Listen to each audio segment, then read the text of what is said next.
condition from a young child. You know, we're told, you're a big boy now. Big boys don't cry.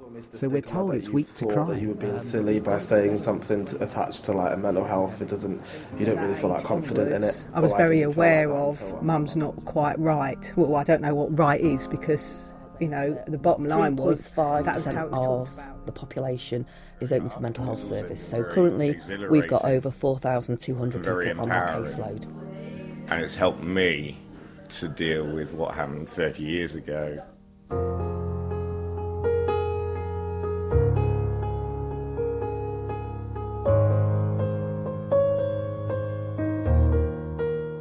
This is Island Mentality, the second and final part of a look into the island's mental health provision and needs. Last week we looked at child and adolescent mental health. Tonight I'm going to explore what's out there in adult services and support. I'm 28 years old, and for this exercise I'll say I'm struggling with anxiety. I'm going to start where most of us millennials do, Google. I Google anxiety Isle of Man. The top result is the Isle of Man government webpage. It shows me 4 links to websites that might help me: the Mental Health Foundation, Mind, Rethink Mental Illness and the Royal College of Psychiatrists. I try all the links on this government website and not one link is showing me a support system on the island. I tell this to the Minister for Health and Social Care, David Ashford. So I googled anxiety Isle of Man. The government website did come up very quickly. However, on that there's lots of a link to information and guidance, but there's no actual link to any services on the island, or no clear indication that I could see of how I would approach it. It's within the 5 to 10 year mental health strategy. We have a strategy going right through to about 2025. I'd love to do everything at once. That'd be an ideal world. We could pick up a strategy document, shove it in, but there's a reason it's spread over 5 to 10 years, because practically that's what it takes to deliver.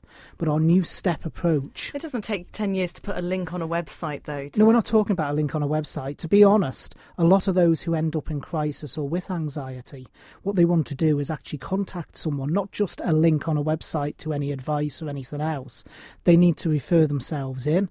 And people know how, a lot of people do know how to refer themselves in. But anxiety as well, what you tend to find with anxiety is it's not an issue in isolation. You tend to find it's potentially the cause of other issues.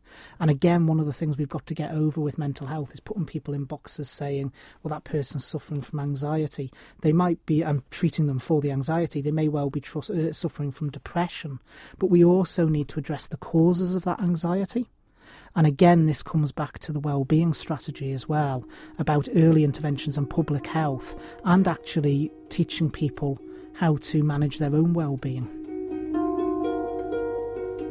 I spoke to Luke Adebaye. He told me about his mental health journey, which began a few years ago. So it was something I didn't really notice myself, first of all, and it almost became the norm, the experiences I was feeling, so like becoming really hot, panicking quite a lot, not sleeping, not eating very well.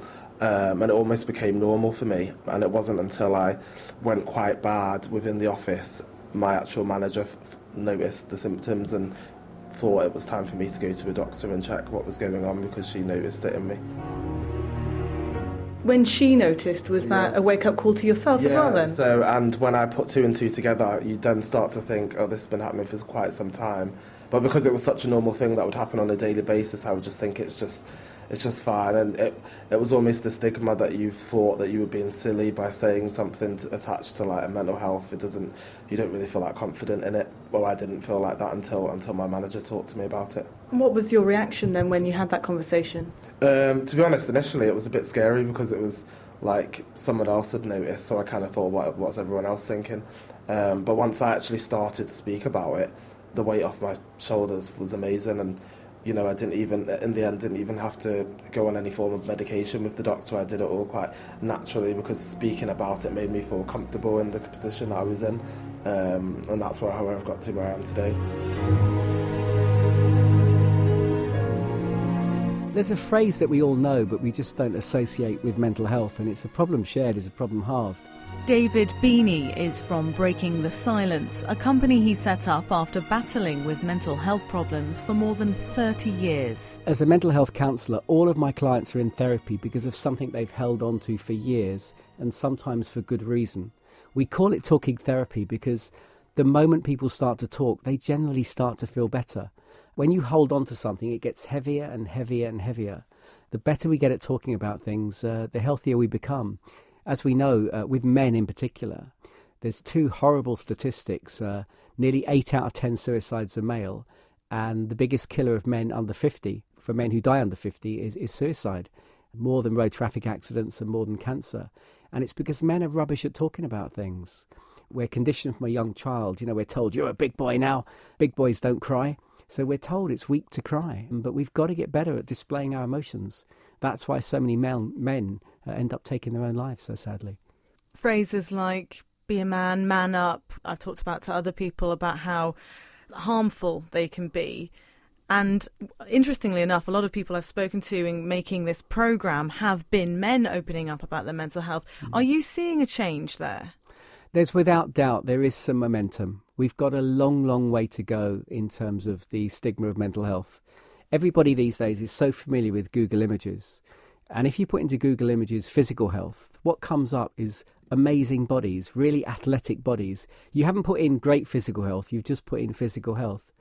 But if you put mental health into Google Images, all that comes up is people in serious distress, pulling their hair out. They should be the same. Everyone has health, both mental and physical. Why should one image be so positive and the other be so negative? Therein somewhere lies the reason why people just can't talk about mental health. I get so angry at statistics I read about 1 in 4 of us every year is going to suffer with poor mental health. I think that fuels the stigma. Everybody has physical health. Everybody has mental health. At some stage every year, your and my physical health could be better. At some stage every year, your and my mental health could be better. It's 1 in 1. When something becomes 1 in 1, it gets easier to talk about. We help to destigmatise environments. When we go around saying 1 in 4, we all sit there thinking, I wonder who the one is. And that just fuels the stigma of mental health.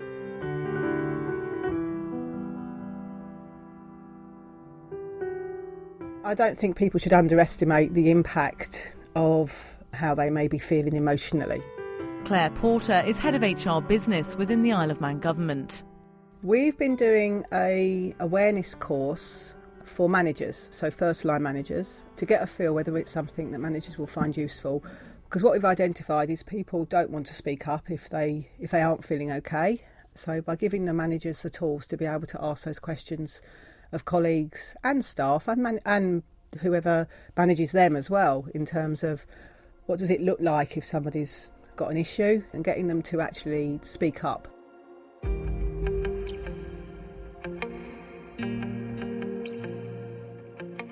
For me, I'm brought up in an environment when if you didn't have a smiley, happy face on, it didn't matter what was going on behind.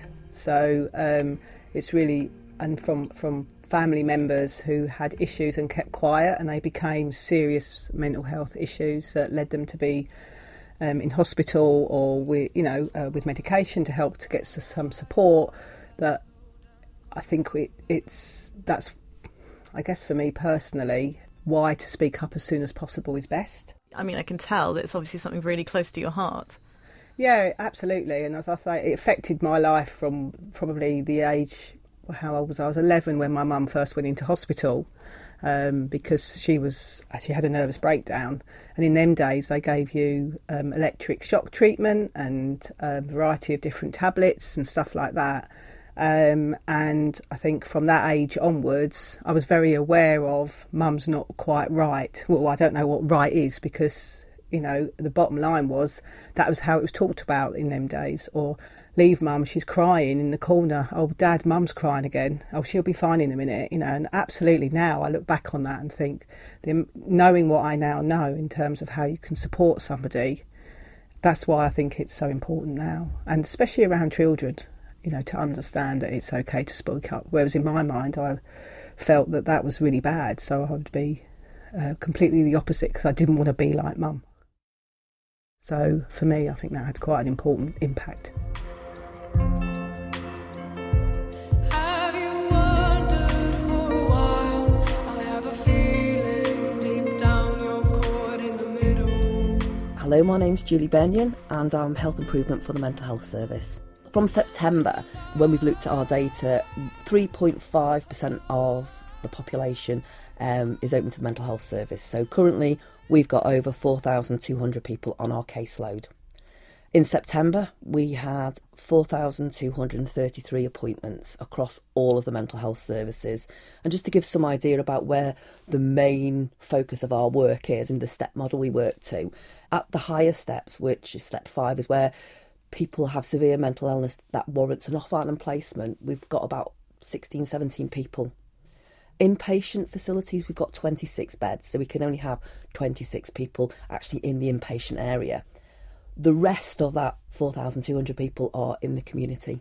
So they're being supported by our services in the community. And we had 600 referrals in September over the whole mental health service. Some examples from my own area, which is the Step 2 Counselling and Therapy Service.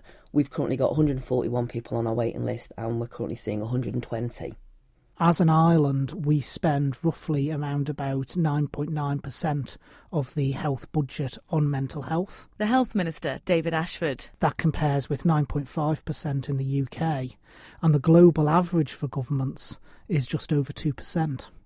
So we are spending, in terms of our percentages, more than most other jurisdictions. Compared to other mental health services, but compared to physical health services, that is a minority.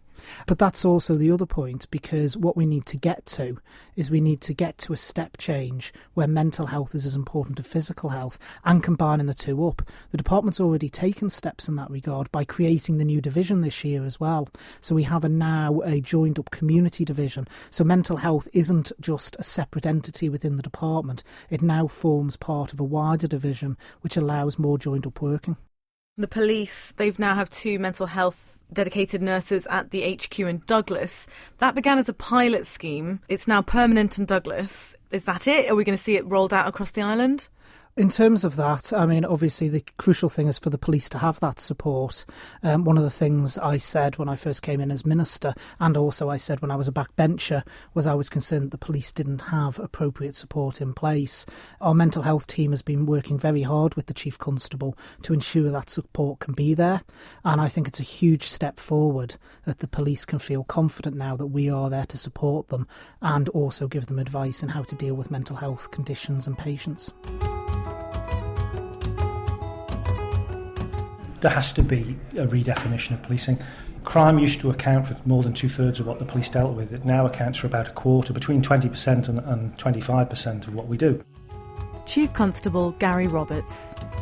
So that means the rest of what we do is either road traffic collisions, and that's maybe 10% of what we do.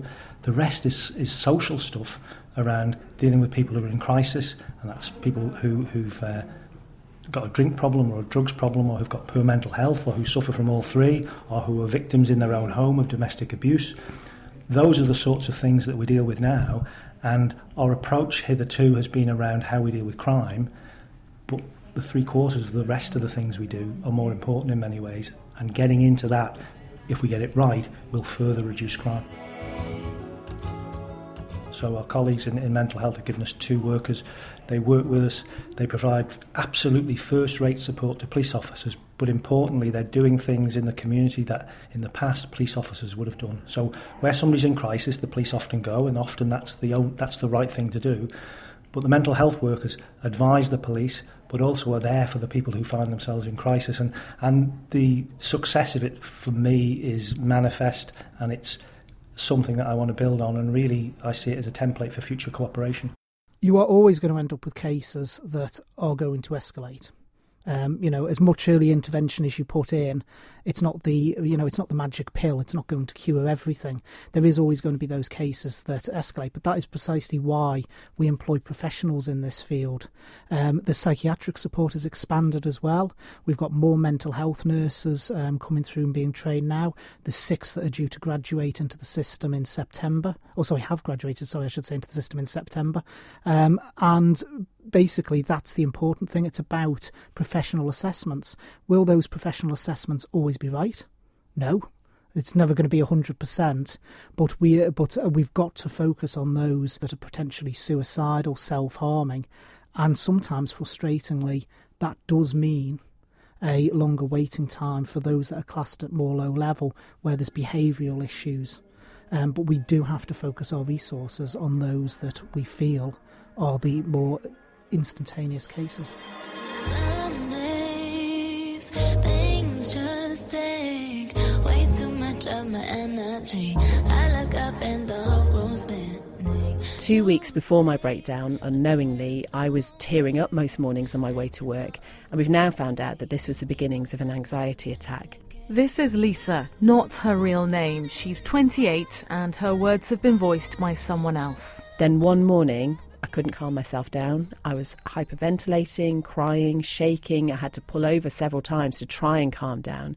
And eventually I realised that the closer I was getting to work, the worse I was. So I stopped and told my boss I couldn't make it in. I was booked into the doctors the next morning and then diagnosed with depression and also suffering from anxiety. I was referred to mental health and then given a month off due to work-related stress, and I was prescribed medication. You were signed off for more time. Did your treatment change at all? I had a letter from mental health saying I was on the waiting list. I was asked to visit my doctor every 2 to 3 weeks to see how things were going. At the first checkup appointment, my doctors thought I needed to see someone sooner, and they added this to my notes. I then received a letter from mental health saying that they'd received the doctor's notes but were unable to prioritise my case, and so I'd just remain on the waiting list.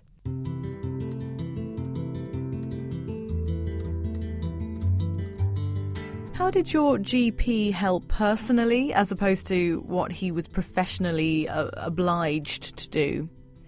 Every few weeks I go in for a chat and advice, and I know it's not really what the GPs are there to do, but every time I go in I leave feeling a bit better, mainly I think because I know a professional is listening and can give me some appropriate advice. How important have you found it to just be able to talk to somebody, a professional? I think it's very important. Luckily, I have incredibly supportive family and friends around me to talk to for cuddles, tea, dinners, or just checking up on me. So I have a support network in place. But some people who are in a similar or worse situation don't have that, which is terrifying to think some only have their GP to speak to. In my case, and I think it's the same for others, I genuinely don't want to burden people with my problems. I feel immense guilt if I give in to my emotions and divulge some of my demons onto my friends or family. Everyone has their own life to think and worry about. No matter how often people say they're there for you, as lovely as that is, I just don't want to upset them. In a way, seeing the GP, because I've experienced other patients and lots of problems professionally, feels like they're used to this kind of thing and would be less likely to be affected by my issues. It's very small steps. I've got to be in a better place to be able to feel remotely comfortable discussing my little boxes. As the weeks go on, I hope my barriers will start to come down, and by the time I get to see a counsellor, I'll be ready to tackle whatever it is my mind's going to throw at me. But what I must add is that it seems the Isle of Man Mental Health Service is very good at working with those in crisis. Sometimes it's within hours, but usually within a day of crisis that they're there. So that side of it is amazing. However, I can't help but feel if there were more professionals to deal with those who aren't in crisis state, there wouldn't be as many people getting to that point. Keep your head up, keep your heart strong. No, no, no, no. Keep your mind set, keep your head low. The phrase that it's okay not to be okay is really helping a number of people. David Beeney from Breaking the Silence. We all think we have to be so perfect in life. We're so hard on ourselves. But there's no doubt that you inspire people when you share your vulnerability. I spent 30 years trying to find a cure to reduce my feelings of panic and anxiety. And I never thought I'd find a cure. And cure's a good word because I'll never be cured. But I have found the answer as to why I can now do what I do and speak, for example, to you now without worrying about having a panic attack. And it's because I allow myself to have a panic attack. And therefore, by allowing myself to have one, I'm showing myself kindness. I'm being compassionate to myself. So I've discovered what they call self-compassion. When you discover self-compassion, you relax yourself. And therefore, ironically, you don't end up having a panic attack because you're being kind and you're not putting yourself under so much pressure. So discovering self-compassion has really been the answer to me in terms of helping me with my personal mental health. Do you think people tend to blame themselves for any as we've talked about panic attacks, low mood, anxiety, depression, because of the stigma that's there, they feel it's something negative? Experience as a counsellor tells me that most mental health issues come from your childhood. And invariably, the worse your mental health, the less you like yourself. We seem to find it uncomfortable in life to really love ourselves. But it's all about becoming your true self and being who you really are. But the least we like ourselves, we go further and further away from being who we truly are, and we like ourselves less and less. When someone's recovering from poor mental health, they gradually start to like themselves again and hopefully eventually fall in love with themselves again. But to love other people, you've really got to love yourself first. It is that analogy on the aeroplane that when the oxygen masks come down, you should put them on yourself first so that you can look after and love other people around you. The most important person to look after in life is ourselves. And we've got to work harder at looking after our mental well-being particularly. We tend to focus on our physical health, but our mental health drives everything. When you're in a good place mentally, that's when you join a gym, that's when you start a diet. When you're in a bad place mentally and you don't like yourself, that's when you comfort eat, and some people sadly stop eating altogether and become bulimic or anorexic. So our priority in life should be to look after number one. I'm sure, to quote a cliche, that's so much easier said than done. Absolutely. It goes back again, you said it just now, is that we struggle to like ourselves. You know, we put others first, and that worst phrase we can ever hear is pull yourself together, man up. So by suddenly saying to yourself, well, I've got to love myself, is very difficult to do if you're not in a good place. I get so frustrated that if I woke up this morning with a bad throat, I think about going to see my doctor within 24 hours. If I woke up this morning with symptoms of depression, I would wait on average 6 to 8 years before I get professional help, because we just don't go and talk about things, because we just don't treat mental health in the same way we look after our physical health.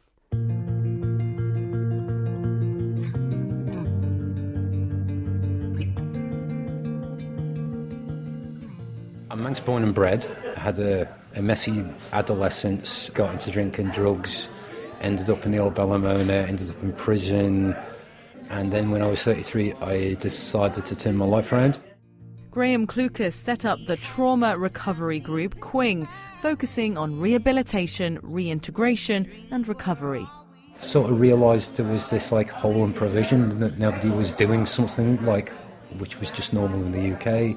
And started talking to 2 or 3 of my friends, and we cared enough and we started Quing. I suppose this is very much born from you having that moment where you realised you wanted to change your life. Do you know why that happened? In many ways I've been trying to change my life for about, I don't know, on and off for maybe most of it, if that makes any sense. And then one day I just got fed up of the services and the people who were meant to be helping me, and walked away and went on this amazing journey.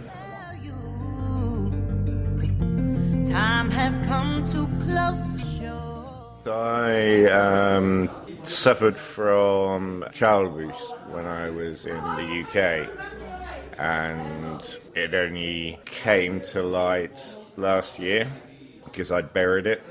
So I struggle with PTSD. And a friend of mine who runs a church, and he had spotted an article about the formation of Quing and thought that would be a brilliant avenue for me to work through my issues, and it has. And as I've come through my process and accepted what has happened, I now want to use my experiences and my recovery to help anybody else that's in that situation, because I think it's an underlooked side of mental health. So I'm here, I'm with Quing to stand up and say, look, yeah, it happened to me, and I can help if I can help anybody else that comes to terms with what happened to them. It's been very hard, but it's also been very exhilarating and very empowering, and it's helped me to deal with what happened 30 years ago to now get my life back again. I imagine for a lot of people it's those first steps that are the most daunting. How did you overcome that? By talking about it openly.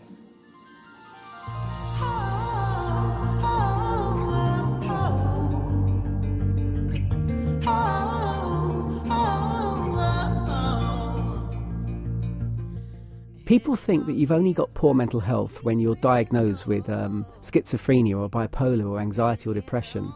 But when you're going through a period where you're not sleeping very well, or you've got low energy, or you're struggling to concentrate, that is poor mental health. We're all on the spectrum somewhere. If we accept that, then it's going to get easier to talk about it in the same way we talk about physical health.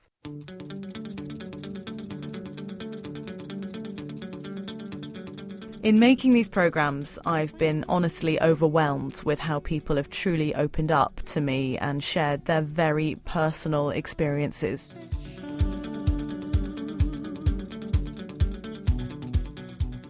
Although the conversation has clearly started, talking about our mental health appears to be the very first step to recovery and indeed the very hardest. As I've said previously, this is just a snapshot of what's happening here in the Isle of Man, and there is plenty more going on that I haven't been able to discuss. And if you'd like to get in touch for whatever reason, please do so, and I'll help in whatever way I can. For now, though, thank you again for listening. Have a very good evening, and please keep talking.